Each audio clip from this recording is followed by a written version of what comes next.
How to unblur NSFW content on Reddit. Hey everyone, welcome back to our channel. In this video, I'm going to guide you on how you can unblur the NSFW content on Reddit, so make sure to watch the video till the end.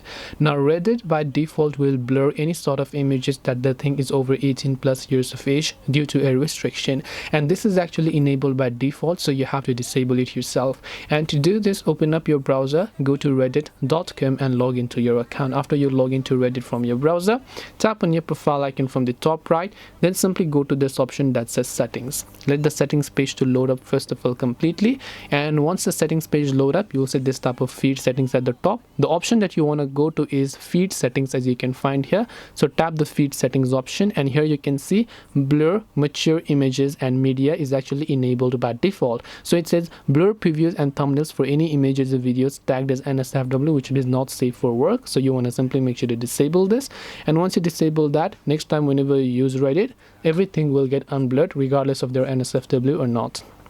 This way you can go ahead and then unblur NSFW content on Reddit. Hope this video was very helpful. If you have got any questions, then feel free to also leave them down below. Thank you for watching till the very end of this tutorial, and see you soon in the next video.